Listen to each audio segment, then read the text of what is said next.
चलो भाई, सो क्वेश्चंस का सॉल्यूशन मैं आपको एक एक करके बताता हूँ। Ram and Mohan are partners, 2:1 का रेशियो है, तो एसआर भी आपका 2:1 ही आ जाएगा। 1/5 शेयर इन प्रॉफिट्स है, तो रिमेनिंग इज 4/5। एक बार चिल्ड्रन आप 4/5 को मल्टीप्लाई करेंगे 2/3 से, और एक बार मल्टीप्लाई करेंगे 1/3 से, इट इज 8/15 एंड 4/15, और ये 3/3 से मल्टीप्लाई करेंगे तो आएगा 3/15। It is 8:4:3। Understood? Yes, sir. L and M are partners, admit किया N को 2/7। ओके, तो L का शेयर कैसे कैलकुलेट होगा? 7/10 माइनस 2/7, और M के लिए हो जाएगा चिल्ड्रन 3/10 माइनस 1/7। और N के लिए there are 2 ways to calculate. 2/7 1/7 को प्लस करेंगे तो आंसर तो 3/7 आएगा। आप इसको इक्विवेलेंट फ्रैक्शन में कन्वर्ट कर दीजिए तो you will get the answer. सबको बात समझ में आ गई? Yes, sir. Yes, sir. सबको बात समझ में आ गई children? Yes, sir. R Yes, and sir. T partners हैं। S joins the firm, R gave 1/4 of his share, surrender वाला केस है चिल्ड्रन। तो R का शेयर फर्म में था कितना? 3/5 इनटू आप कर देंगे इसको 1/4, इट बिकम्स 3/20। फिर 3/5 सॉरी माइनस 3/20। 5 and 20 का एलसीएम 20 आएगा, I hope so. 5 4s are 20, 3 4s are 12 minus 3, it's 9/20। ये किसका शेयर हो गया? आर का। टी के लिए कैसे कैलकुलेट करेंगे बच्चों? 2/5 को आप मल्टीप्लाई करेंगे 1/5 से, तो चिल्ड्रन आएगा 2/25। फिर आप 2/5 में से माइनस कर देंगे 2/25। Got it clear? Your answer would be 5 और 25 का एलसीएम क्या होगा? 25। सो चिल्ड्रन इट इज 25 और 5, तो ये हो गया 10। 5 5 25, 2 5 10 माइनस 2, 8/25। स्टोरी में थोड़ा सा ट्विस्ट आ गया है। इसका आंसर आ रहा है 8/25 और इसका आ रहा था 9/20। पहले नए पार्टनर के लिए भी कैलकुलेट कर लेते हैं and then we'll see to it कैसे इसको कन्वर्ट करना है to equivalent fraction. So children 3/20 and 2/25 दोनों को ऐड कर दीजिए। 20 और 25 का एलसीएम क्या आएगा? 100. Very good.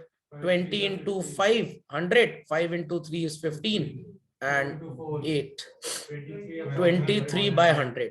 तो सारे डिनोमिनेटर आपको 100 करने पड़ेंगे। ये 5/5 हो जाएगा, तो आ जाएगा चिल्ड्रन 45। ये हो जाएगा 4/4 32, और ये हो गया 23। NPSR is 45:32:23। SR जो आएगा चिल्ड्रन 3/20 एंड 2/25 का आप कॉमन फ्रैक्शन निकाल लीजिए। सो इसको आप अगर मल्टीप्लाई कर दें 5 से और इसको कर दें 4 से, तो 15:8 will be your SR if I am not wrong. ये आपका Yes, sir. SR, और यहाँ पे आपका SR आएगा 2:1। सबको ये बात समझ में आ गई? Yes, sir. Children any doubts? Many doubts? No, sir. पक्का? No, sir. Can I proceed further? चलो Yes, sir. Next question number 4 आपको बोल रहा है to calculate so called sacrificing ratio. P के लिए कैसे कैलकुलेट करेंगे? 7/12 माइनस 1/4, एंड क्यू के लिए इट इज 5/12 माइनस 1/4। 12 and 4 का LCM would be 12 children. 5 minus 3, it's 2/12। यहाँ पे भी एलसीएम 12 आएगा, इट्स 4/12। 4:2 बोल दीजिए या 2:1, answer is perfectly same. X and Y partners, ratio है 3:2 का। Z joins the firm, equally acquire किया, मतलब 1/10 एक्स से और 1/10 वाई से। People may not be able to understand कैसे आया है ये तो मैं बता देता हूँ। 1:1 का जो रेशियो है चिल्ड्रन, जो प्रपोर्शन है, ये फ्रैक्शन में 1/10 और 1/10 कैसे आएगा? सो 1/5 इंटू 1/2 कर देंगे आप, तो आंसर आएगा 1/10। एक्स का शेयर कितना है चिल्ड्रन? -1/10 और y का शेयर है 2/5 -1/10। एलसीएम 10 आ जाएगा बच्चों। 6 - 1 इट इज 5/10। ये भी एलसीएम 10 आ जाएगा, इट्स 3/10। और इसका चिल्ड्रन 1/5 है, इंटू 2/2 कर दीजिए तो इट इज 2/10। और नहीं तो एक टेक्निक भी आपको पता है, ये सब टेक्निक एमसीक्यू में काम आती है बेसिकली, जहां पे आपको टाइम सेव करना है। भाई पूरा डिनोमिनेटर मिला के 10 होना चाहिए तीनों का। 5 और 3 आपने निकाल लिया तो तीसरे का कितना बचेगा? 2। और एमसीक्यूज ऐसे पूछे जाएंगे, you will be getting what is called as old ratio, you will be getting sacrificing ratio, और आपको कैलकुलेट करना पड़ेगा न्यू, या न्यू और सैक्रिफाइस दे देंगे, ओल्ड निकालिए। तो फॉर्मूला आपको पता है, SR equals to old minus new. SR पता है, ओल्ड पता है तो न्यू निकल आएगा, एसआर पता है, न्यू पता है तो ओल्ड निकल आएगा। और कुछ महान आत्माएं ऐसी हैं जो ये सोचती हैं कि वो केबीसी खेलने आए हैं। 4 ऑप्शन है, ओम ब्लम ब्लम ब्लम, या अपने आप को समझ लिया उन्होंने so called Muhammad the prophet messenger of Allah, ऊपर से कहीं से सो कॉल्ड संदेश आएंगे और आपका आंसर आ जाएगा। ऐसा कुछ नहीं होगा, हाथ पैर चलाने पड़ेंगे। तो डोंट एक्ट लाइक बैल। बैल पता है ना, बहरा अंधा लूला लंगड़ा वाला कोड वर्ड अपना। हाँ, तो बैल की तरह एक्ट नहीं करना है।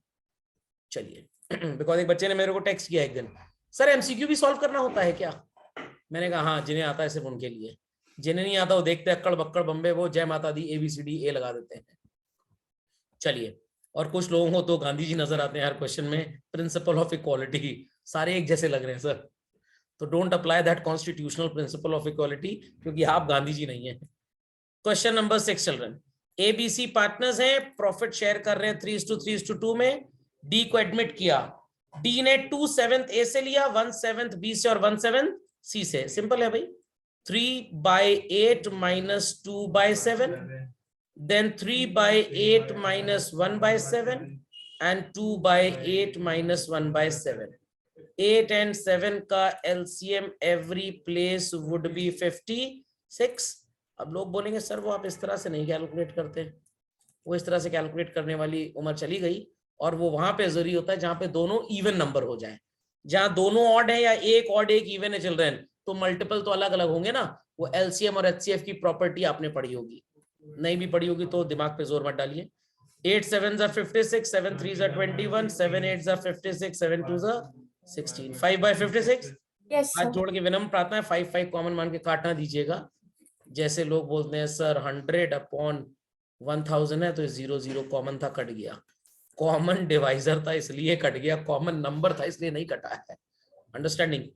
तो ये आ जाएगा 8 7s are 56, तो 7 3s are 21, ये हो गया चिल्ड्रन 13/56, और ये हो गया 8 7s are 56, 2 7s are 14 और 8, तो ये हो गया 6/56। पिक्चर अभी बाकी है।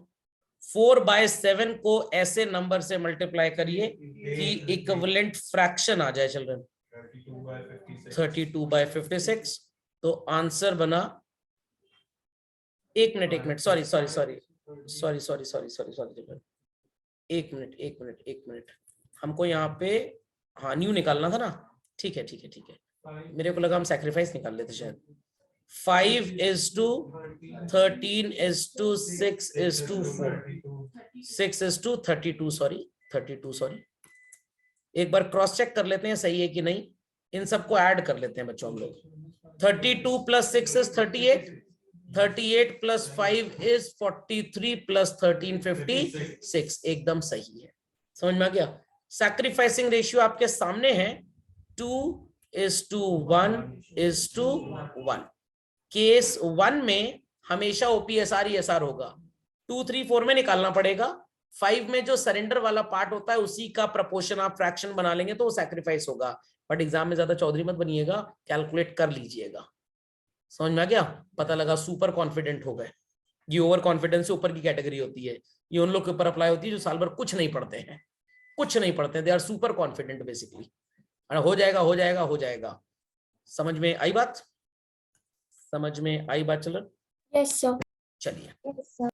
सो Yes, sir. कहानी स्टार्ट करते हैं विद द सेइंग कि भाई हम इतना कैलकुलेशन एसआर वगैरह का क्यों कर रहे थे। इसलिए कर रहे थे सर क्योंकि हमको करना था गुडविल का अकाउंट फॉर।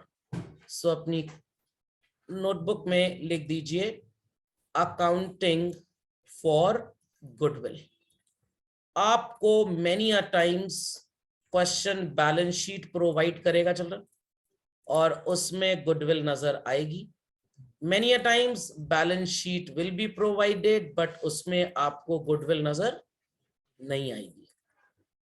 तो अगर बैलेंस शीट की असेट साइड पे चिल्ड्रन लेट अस से आपको 20,000 रुपी गुडविल नजर आ रही है and the partners are X and Y.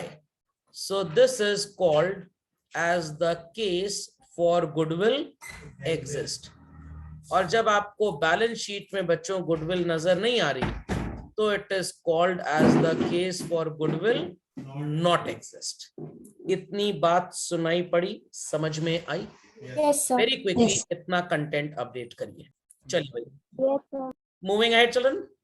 तो भाई गुडविल बैलेंस शीट की एसेट साइड पे आपको नजर आ रही है। हाँ सर हमारी आंखें तो हमको नजर आएंगी। अब यहाँ पे एक कॉन्सेप्ट है कि भाई इसको हटाना है। पहले तो ये पता होना चाहिए क्यों हटाना है। दो वर्ड्स हैं काफी कंफ्यूज करते हैं चिल्ड्रन बच्चों को। One is called as that जब भी हम अकाउंटिंग करेंगे परचेज्ड गुडविल की करेंगे and whensoever it is non purchased goodwill हम इसकी कोई भी अकाउंटिंग नहीं करेंगे and by chance if we have recorded this in our books of accounts हम इसे रिमूव करेंगे। So children ये जो आपको गुडविल एसेट साइड में नजर आ रही है ये एक्चुअली नॉन परचेज्ड है। सर इसका मतलब क्या हुआ? मैं पहले आपको परचेज्ड एंड नॉन परचेज्ड का मतलब समझाता हूं। Take an example that Tata Motors ने जैगवार लैंड रोवर को खरीदा जिनकी टोटल नेट वर्थ एसेट्स आप भी बोल सकते हो was 20,000 crore, but Jaguar Land rover Tata वालों से कह रहा है हमें 22,000 करोड़ रुपए दीजिए। How much extra they are demanding? 2,000 crore. किस बात का भाई? हमारी रेप्यूटेशन जो इतने ईयर्स से बिजनेस करके मार्केट में बनाई वो भी तो आप ले जा रहे हैं। तो टाटा मोटर्स ने पैसा दे दिया। This is known as purchased goodwill. What? Purchased goodwill. अब ये गुडविल कहां से चली आई इसको थोड़ा सा विस्तार पूर्वक समझाते हैं। Originally the business was started in the year 1990 by Mr. X.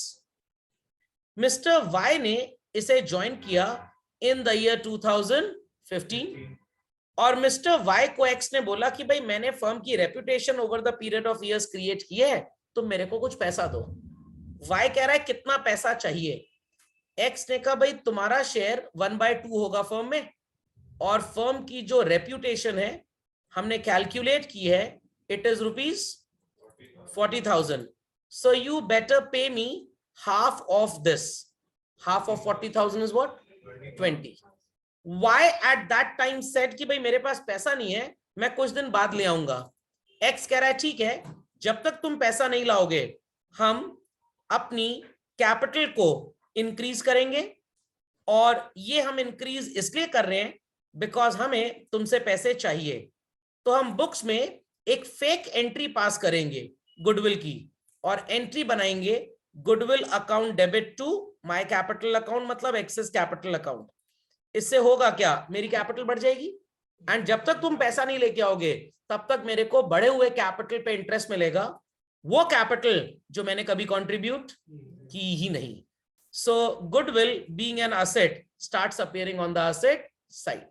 But आपको क्या ये बात जस्टिफाइड लगती है? बिल्कुल भी नहीं। हमें लगे ना लगे कोई फर्क नहीं पड़ता। AS 10 पैरा 16 बोलता है कि ये बकवास है। ऐसी चीजों को जितनी जल्दी हो सके हमको बुक से हटा देना चाहिए। थोड़ा बहुत इसके बारे में अकाउंटिंग स्टैंडर्ड 26 के अंदर भी लिखा हुआ है। मेरे को 26 बाद में लिखना था, गलती से मैंने पहले लिख दिया, ड्यू अपॉलॉजीज। AS 26 भी इसको एडवोकेट करता है कि भाई ये गलत है। तो जब भी गुडविल आपकी बुक्स में एग्जिस्ट हो रही है ये गुडविल अगर खरीदी है लाइक टाटा मोटर्स ने जैसे जैगवार लैंड रोवर को पेमेंट किया तो we call it as what? Purchase, but ये तो फेक गुडविल हमने क्रिएट की. This is known as what children? Non purchase. तो ICAI बोलता है कि ये एकदम गलत है, इसको हटाओ यहां से. तो आज when Mr. Z is being admitted, I repeat children, when Mr. Z is being admitted, it is said कि इसको रिमूव कर दीजिए. तो इसको रिमूव करने के लिए हम ये अज्यूम करेंगे कि इसको कभी क्रिएट किया गया था और इन दोनों को अनड्यू क्रेडिट दिया गया था, इन दोनों को. तो इसको हटाने के लिए आप गुडविल को क्या करेंगे चिल्ड्रन? क्रेडिट करेंगे कि डेबिट करेंगे? Credit. Credit, because asset था debit balance. Or so called earlier partners must have been credited and now they would be Debited. debited. Khopde में बात गई. तो सर कैसे डेबिट करेंगे? In old profit sharing ratio. It could be anything. मैंने अभी अभी आपको बताया ना कि हम ये अज्यूम कर रहे हैं कि जब ये क्रिएट किया तो पहले दोनों को क्रिएट किया गया था, तो आज हम दोनों को डेबिट कर रहे हैं. आप इस कॉन्सेप्ट को अभी इग्नोर कर दीजिए. Logic understood well? तो अब जब ये गुडविल राइट ऑफ हो गई children, it now becomes the case of what is called as goodwill not exist. खोपड़े में बात गई? Yes, sir. खोपड़े में बात गई चिल्ड्रन. अब ये बन गया गुडविल नॉट एग्जिस्ट का केस. अब यहां पे हमें चेक करना पड़ेगा that mister Z brings his share of goodwill और mister Z does not contribute his share of goodwill. दो बातों में से एक बात होगी, या तो वो गुडविल का पैसा लाएगा और या तो वो गुडविल का पैसा नहीं लाएगा. अगर गुडविल का पैसा लाएगा बच्चों, फिर से दो बातें होंगी. Either he brings this money privately. Privately का मतलब कोई भी रिकॉर्ड्स मेंटेन नहीं होगा, बिकॉज ये पैसा जब बिजनेस में आता है तो it is treated like a gain for the partners and partners are suppose to pay tax on this. तो अगर प्राइवेटली ये भाई साहब पैसा लेके आए तो हम गुडविल की कोई भी एंट्री पास नहीं करेंगे. सिर्फ और सिर्फ children for bringing capital we can pass the entry bank और कैश अकाउंट डेबिट टू जेड्स capital account. Please do not say sir fix method होगा तो क्या करेंगे? अरे भैया कैपिटल में ही रहेगा, फिक्स मेथड होगा तो कुछ भी नहीं करेंगे. लॉजिक समझ में आ गया? लॉजिक समझ में आ गया? तो शादी में लड़के और लड़की का बराबर पैसा खर्च होता है. सिर्फ लड़की वालों को मंगलसूत्र नहीं खरीदना पड़ता, वो लड़के वालों को एक्स्ट्रा खरीदना पड़ता है. खोपड़े में बात गई कि नहीं गई? समझ में आ गया? लड़की की 3 जोड़ा चप्पल आएगी, लड़का भी 3 जोड़ा जूता खरीदेगा. लड़की 2 जोड़ी कपड़ा खरीदेगी, लहंगा और तिलक में पहनेगी, लड़का भी 2 जोड़ी खरीदेगा. बट लड़की अपने पिता माता जी कहेगी अरे मंगलसूत्र खरीदिए इनके लिए, वो लड़के के माता पिता खरीदते हैं. तो आप चाहे फिक्स मेथड हो चाहे फ्लक्चुएटिंग मेथड हो, कैपिटल लाने की एंट्री वुड रिमेन सेम. समझ में आई बात? और अगर हम प्राइवेटली जैसा शब्द क्वेश्चन में नहीं देख रहे चिल्ड्रन, तो थ्रू द बुक्स हम रिकॉर्ड्स क्या मेंटेन करेंगे? बहुत सिंपल है, कोई रॉकेट साइंस नहीं है. सबसे पहली एंट्री गुडविल का और कैपिटल का पैसा लाने की, फिर उसको डिस्ट्रीब्यूट करने की.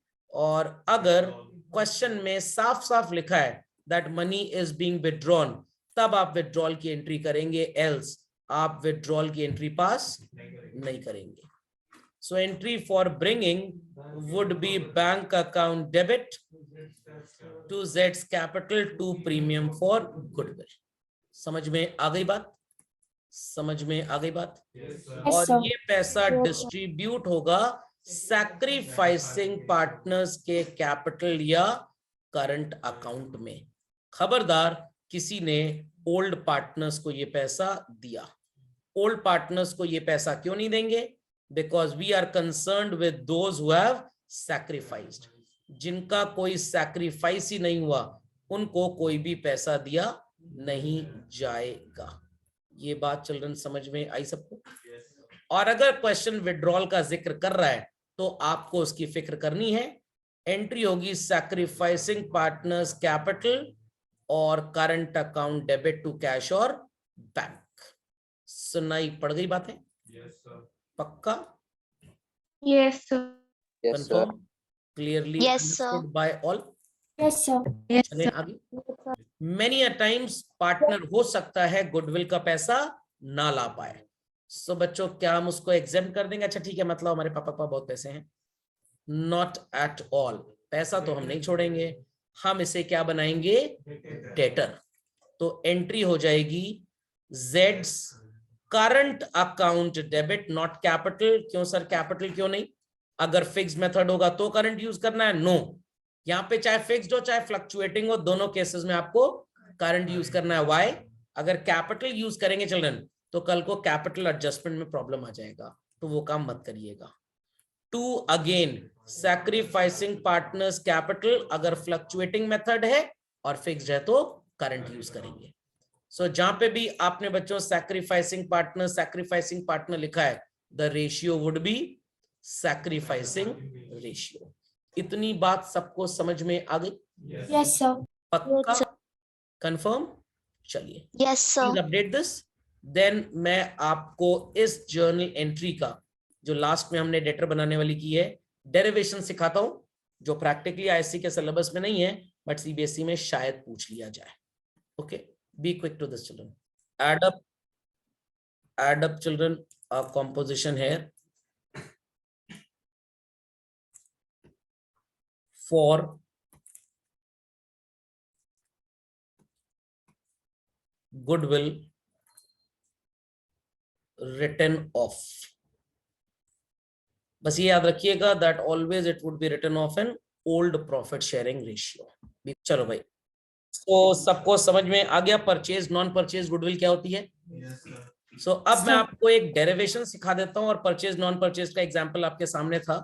This was children titled as non purchased, and ये जो आपने प्रीमियम फॉर गुडविल और अनपेड शेयर के लिए डेटर बनाया, दिस इज कॉल्ड एज परचेज्ड गुडविल। अब बच्चे समझ तो लेते हैं, बच्चों को क्या लगता है अरे थ्योरी है, बेकार है, क्या करेंगे इसको पढ़ के। और बोर्ड में जब क्वेश्चन आएगा give 2 accounting applications of purchased goodwill, ये तो कोर्स के बाहर का आ गया है, ये तो बहुत बड़ा, हम केस कर देंगे। हाई कोर्ट यहीं पे, सुप्रीम कोर्ट दिल्ली में है, हम केस कर देंगे।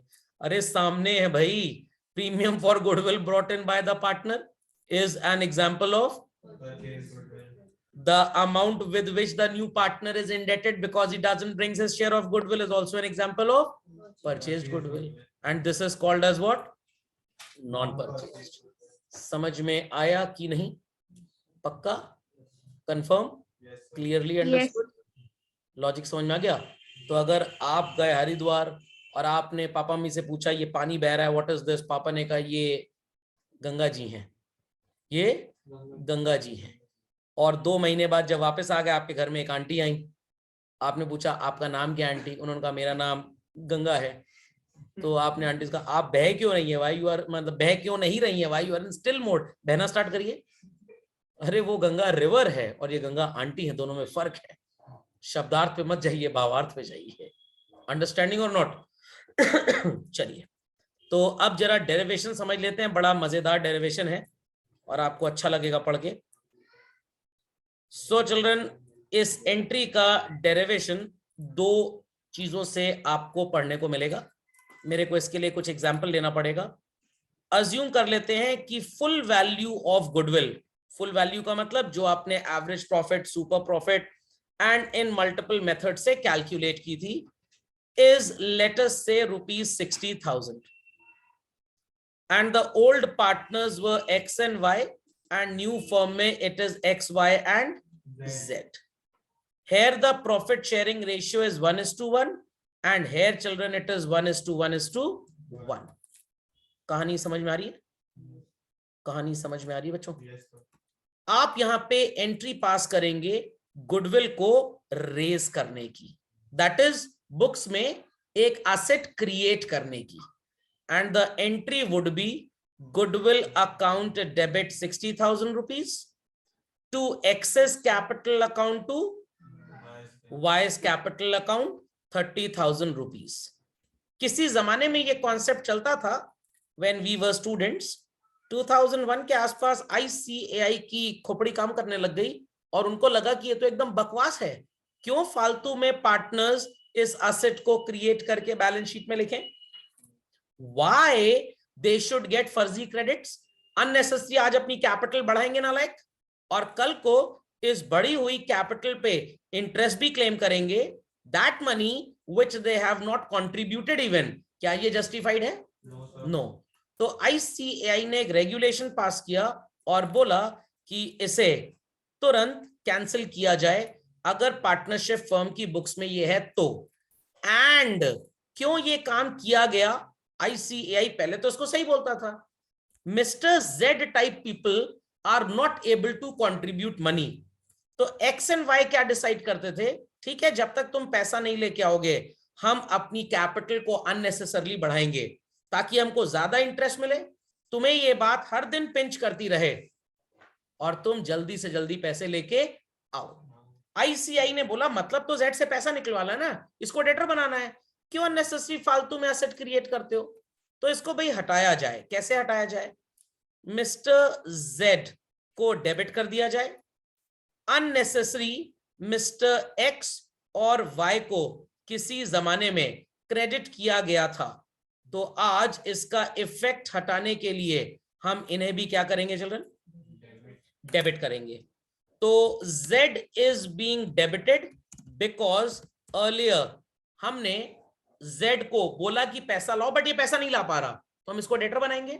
तो इसको डेबिट किया जा रहा है डेटर बनाने के लिए. X को हम डेबिट कर रहे हैं इसलिए बच्चों क्योंकि पहले हमने मिस्टर X को और Y को दोनों को क्रेडिट किया था. सुनाई पड़ रही है बात? एंड गुडविल को अननेसेसरली आपने क्रिएट किया था बुक्स में, दैट्स व्हाई आज उसको खत्म करेंगे. So it was earlier debited with 60, now it will be credited with what children? Goodwill को पहले डेबिट किया 60 से, तो आप क्रेडिट भी कितने से करेंगे? 60 से. 60,000. और NPSR में इन पार्टनर्स को आप डेबिट कर देंगे. लॉजिक समझ में आया? तो Z को डेबिट करने का रीजन है कि हमें इसे क्या बनाना है बच्चों? डेटर. और इन दोनों को डेबिट इसलिए किया क्योंकि पहले इनको अनड्यू क्रेडिट्स दिए गए थे. तो ध्यान से मेरी बात सुनिएगा, बहुत ध्यान से चिल्ड्रन.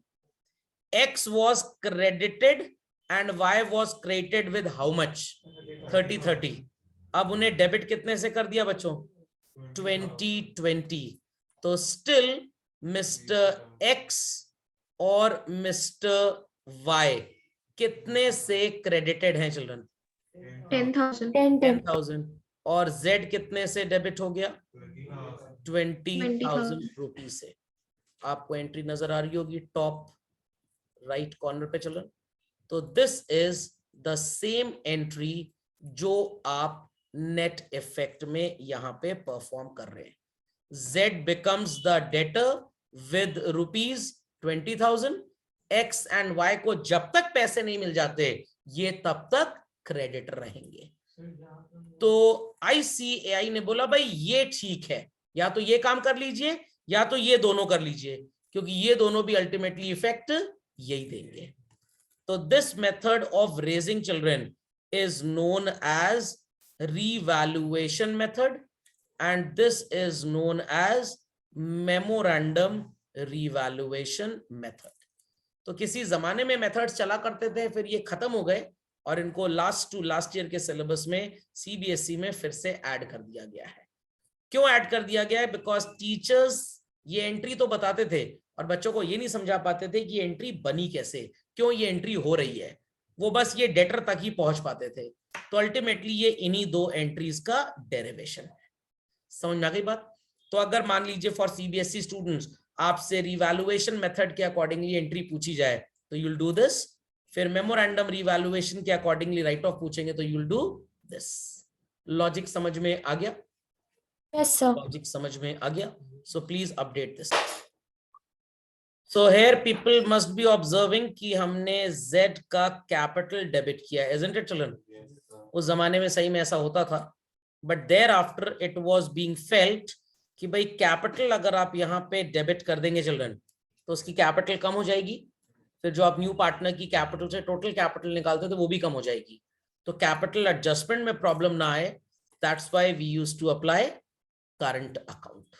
समझ में आ गई बात? समझ में आई चिल्ड्रन? Yes, sir. चलिए Yes, sir. Let's proceed further children. अब बैलेंस शीट में आपको कभी कभी कुछ चीजें नजर आएंगी जो पार्टनर्स ने बहुत ही मेहनत से सो कॉल्ड इकट्ठे की थी, titled as items like general reserve और यू कैन से रिजर्व, और many a times you will get it in the name of capital reserve, but many a times you will be finding what is called as children workman compensation reserve or fund, investment fluctuation fund। इतना समझ में आ गया? और एक चीज इसमें और आती थी, अगर किसी को याद हो तो बता सकते हैं। एक तो इन्वेस्टमेंट फ्लक्चुएशन होता था, एक वर्कमैन कॉम्पनसेशन होता था, और कुछ ज्यादा प्रॉफिट एंड लॉस तो जनरल रिजर्व की तरह ही हो गया। गड़बड़ी होती थी एम्प्लॉय प्रोविडेंट फंड या प्रोविडेंट फंड। तो ध्यान से सुनिएगा, अब इस गलती से आपको बचना है। अगर ईपीएफ या पीएफ में कोई भी चेंज आपको नजर आएगा, वैल्यू इंक्रीजेस और डिक्रीजेस, इसकी लिखा पढ़ी will be done through revaluation account. Similarly, on the asset side, you will get items like advertising suspense. You will get items like profit and loss account.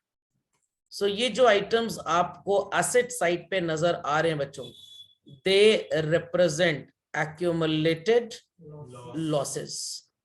और जो आपको liability side में ये items नजर आ रहे हैं children, they represent accumulated gains। इतनी बात समझ में आ गई? बट ये जो accumulated gains होते हैं, they are of general nature, and thereafter you have a category जहां पे आपको नजर आएगा so called what is named as workman compensation reserve, investment fluctuation fund, और इनकी कैटेगरी जो बनेगी that is also of accumulated gains children। but ये जो accumulated gains होते हैं, they are of specific और special nature। सुनाई पड़ गई इतनी बात सबको? Yes, sir. Yes, sir. पक्का? चलिए, so the question arises कि सर हम इसकी अकाउंटिंग, इसकी लिखा पढ़ी कैसे करेंगे? एक्यूमुलेटेड लॉस की जहां तक बातें चल रही है, अगर नया पार्टनर बोलेगा कि भाई हमको इस प्रॉफिट में हिस्सा दो, तो हम कहेंगे हम क्यों हिस्सा दें, ये तो हमने बचा के रखा है। हम अगर उसको बोलेंगे please share our losses, would you like to share the losses? Not at all. तो ये एसेट साइड पे जो आपको नजर आ रहे हैं, दे हैव डेबिट बैलेंस, इन्हें खत्म करने के लिए क्या करना पड़ेगा? क्रेडिट करना पड़ेगा। सो एडवर्टाइजिंग सस्पेंस और प्रॉफिट एंड लॉस जो भी है, आप इसे क्लोज करने के लिए क्रेडिट करेंगे। And children, old partners fluctuating method है तो कैपिटल अकाउंट, और फिक्स्ड मेथड है तो करंट अकाउंट को डेबिट कर देंगे। समझ गए बात को? सिमिलरली अगर एक्यूमुलेटेड गेन है children, I repeat accumulated gain है, so they have credit balance, yes और नो? तो इसे क्लोज करने के लिए आप क्या करेंगे? डेबिट कर देंगे। So entry would B reserve और प्रॉफिट एंड लॉस जो भी है टू ओल्ड पार्टनर्स कैपिटल और करंट अकाउंट। सुनाई पड़ी बात? चलन सुनाई पड़ गई बात? Yes, sir. एंड अगर ये स्पेसिफिक नेचर वाले हैं तो सर इनके साथ क्या करना है? आप इतना डेटा अपडेट करिए, then I let you know that as well. तो चलन पहले हम बात कर लेते हैं इन्वेस्टमेंट फ्लक्चुएशन फंड या रिजर्व की, और फिर बात करेंगे आईएफआर की। मान लीजिए इन्वेस्टमेंट फ्लक्चुएशन फंड या रिजर्व के पहले जो WCR दिया है आपको, उसकी वैल्यू है 20,000। और अब यहाँ पे 3 कॉन्सेप्ट्स इससे रिलेटेड आपको मिलेंगे, and the concepts would be like this: when no adjustment is given, provided में थोड़ा ज्यादा लिखना पड़ता है तो गिवन से काम चला लेते हैं। तो वी प्री अज्यूम कि हमें इस कॉम्पनसेशन रिजर्व का कोई भी काम आने वाले टाइम में नहीं पड़ेगा, तो इट इज बेटर कि हम इसको पार्टनर्स X एंड Y जो ओल्ड पार्टनर्स हैं इनके बीच में क्लोज कर दें। So children, the entry would be workman compensation fund और reserve account debit to excess capital to wise capital. इतनी स्टोरी सबको समझ में आ गई? But Yes, sir. क्वेश्चन आपको बताएगा that claim on account of workman compensation fund is estimated to be 30,000 rupee. तब क्या करेंगे सर हम? आपके पास 2 अल्टरनेटिव्स हैं, मैं दोनों बता देता हूं, स्वाद अनुसार जो अच्छा लगे आप उसको अप्लाई कर लीजिएगा। So the value shown in balance sheet is what children, और यहाँ पे एडजस्टमेंट में कितना है, तो लायबिलिटी बढ़ गई। मॉडर्न रूल क्या बोलता है जब लायबिलिटी बढ़ती है चिल्ड्रन? क्रेडिट कर देंगे, एंड पार्टनर्स इसे एक लॉस की तरह मैनेज करेंगे, और ओल्ड प्रॉफिट शेयरिंग रेशियो में चिल्ड्रन आप सो कॉल्ड पार्टनर्स में इसको डेबिट कर देंगे। इतनी बात सबको समझ में आई या नहीं? बट दूसरा अल्टरनेटिव इसका क्या है? इस पूरे के पूरे 20,000 को आप X और Y के बीच में डिस्ट्रीब्यूट करके चिल्ड्रन खत्म कर दीजिए in what is titled as old profit sharing ratio, and thereafter, I repeat children, thereafter आप 30,000 रुपी का क्लेम क्रिएट करने के लिए एक और एंट्री पास कर लीजिए, and entry could be revaluation account debit to claim for workman compensation. इतनी बात सुनाई पड़ी? सो यहां पे वैल्यू कितनी आ जाएगी आपकी? 30,000। एक कॉम्पोजिशन में आपको और बता देता हूं, मन करे तो वो भी कर सकते हैं आप। बैलेंस शीट में वैल्यू कितनी दी है और न्यू क्लेम कितने का है? तो what you can do is this, alternatively आप X और Y को ओल्ड प्रॉफिट शेयरिंग रेशियो में डेबिट करिए, वर्कमैन कॉम्पनसेशन फंड को भी 20,000 से आप डेबिट कर लीजिए, और इन दोनों के बीच में OPSR अगर 1:1 है तो 5-5 डिस्ट्रीब्यूट हो जाएगा, एंड देयर आफ्टर आप एक नई लायबिलिटी क्रिएट करिए in the name of claim for workman compensation fund. How much? 30,000. So either do this entry or do these 2 entries or do this. तीनों का मतलब सेम ही होगा। हाँ, क्या कहना? ओ सॉरी, एक एंट्री मैंने यहाँ पे थोड़ी गड़बड़ कर दी, सॉरी। चलो इसको थोड़ा ठीक कर लीजिए, वो मेरे दिमाग में अगला वाला केस घूम रहा था। WCF या R को डेबिट करेंगे, वो तभी ऊपर वाले से मैच करेगा, to excess capital to wise capital. Due apologies, अब ये ठीक हो गया। तो या तो आप 20 से खत्म करके एंड 30 से क्रिएट कर लीजिए, या इन दोनों का नेट इफेक्ट लगा दीजिए, या 20 ओल्ड था 30 न्यू है तो फाइनली 10 से इंक्रीज शो कर दीजिए। तो you have first alternative, second alternative, third alternative. एक और ऑल्टरनेटिव आपको बता देता हूं, जहां पे आपने ये X और Y लिखा है चिल्ड्रन, इस X और Y की जगह you can write fourth alternative. तो 4 तरीके हैं इस एडजस्टमेंट को अकाउंट फॉर करने के, आपको जो अच्छा लगे you can apply. Board exam में सब पे मार्क्स मिलता है। और अगर लिख के आ गया claim on account of workman compensation fund is ₹15,000, balance sheet में वैल्यू क्या नजर आ रही है children? And here it is how much? So by what extent did it go down? 5,000 से कम हो गया। तो पार्टनर्स के लिए बच्चों गेन हुआ कि लॉस हुआ? लायबिलिटी कम हो रही है, इट्स अ गेन और loss? Gain. It's a gain. तो आप WCF या R को डेबिट कर देंगे 5,000 से, और X और Y को चिल्ड्रन क्रेडिट कर लेंगे ओल्ड प्रॉफिट शेयरिंग रेशियो में। इतनी बात सबको समझ में आ गई? ये था आपका what is called as children पहला ऑल्टरनेटिव इस एडजस्टमेंट को अकाउंट फॉर करने के लिए। दूसरा ऑल्टरनेटिव सर क्या अप्लाई हो सकता है? I am letting you know कि दूसरा ऑल्टरनेटिव क्या हो सकता है। आपको सो कॉल्ड नजर आ रहा है दैट आपकी 20 की liability has gone down to what children 15,000। तो व्हाट यू कैन डू, आप WCR को 5,000 से डेबिट कर लीजिए एंड चिल्ड्रन रीवैल्यूएशन को 5,000 से क्रेडिट कर लीजिए। ये भी चलेगा, नो प्रॉब्लम एट ऑल। आपका WCR अकाउंट फॉर हो गया। अब आप बोलेंगे सर यहाँ पार्टनर्स के ऊपर कोई असर नहीं आएगा। बिल्कुल आएगा, रिवैल्यूएशन का प्रॉफिट लॉस तो पार्टनर्स को ही मिलेगा, तो उसके ऊपर पूरा इफेक्ट आएगा, परेशान मत होइए। तीसरा ऑल्टरनेटिव क्या अप्लाई कर सकते हैं आप, आपका WCR 20 से कितना होना है 15। तो आप चिल्ड्रन WCR को पूरा का पूरा पहले 20 से खत्म कर लीजिए।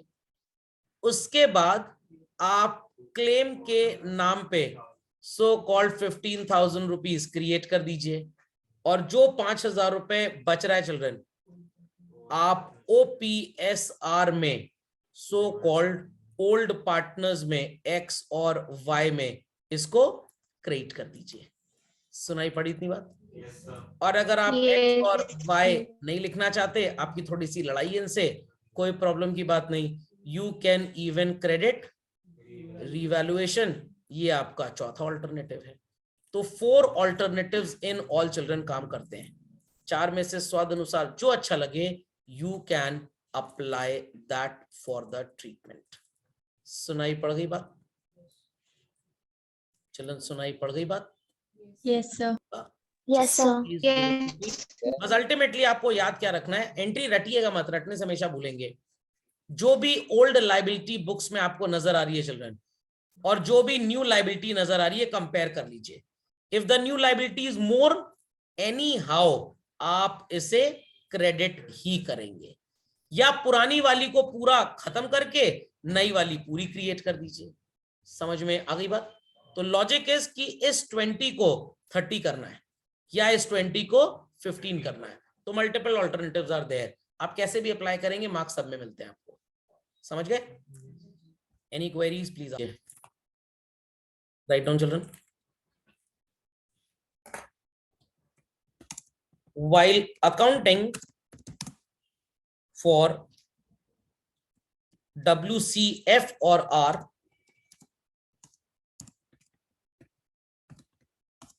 it is to be remembered that the old value should be removed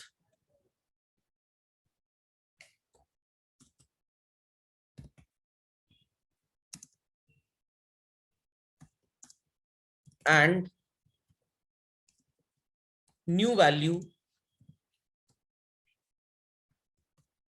would appear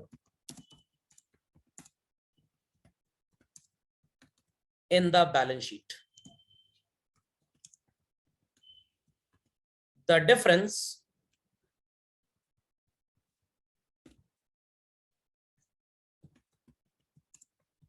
between the two may be credited or debited as the case may be. इतनी बात समझ में आई सबको? तो रीडिंग इट वंस अगेन, सो बहुत ध्यान से सुनिएगा। While accounting for WCF or WCR, it is to be remembered that old value should be removed and new value would appear in balance sheet. The difference between the two may be debited, credited or debited as the case may be, comma लगा के लिखिए, using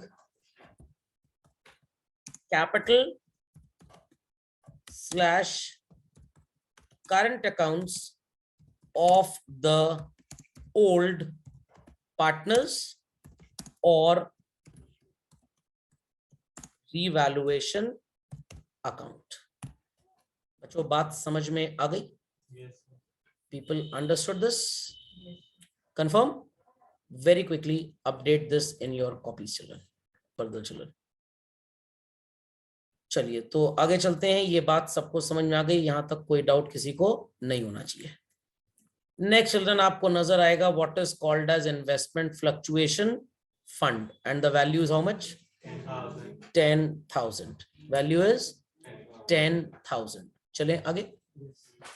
अब आपको यहाँ पे accounting इसकी तब करने का मौका मिलेगा when on the asset side you have the value of investments also. तो इन्वेस्टमेंट्स की वैल्यू हमने अज्यूम कर ली as 50,000 and children investment fluctuation fund is assumed to be 10,000. Everybody needs to understand, I repeat children, everybody needs to understand कि ये investment fluctuation fund होता क्या है। Take an example कि आपने स्टॉक मार्केट में कुछ डिबेंचर्स या शेयर्स में इन्वेस्ट किया हुआ है एंड मार्केट बड़ा वॉलेटाइल होता है। ये थोड़ा अंग्रेजी शब्द है, जानबूझ के स्टॉक मार्केट वालों ने इतना भयंकर शब्द यूज किया है ताकि नॉर्मल इंसान समझ ना पाए।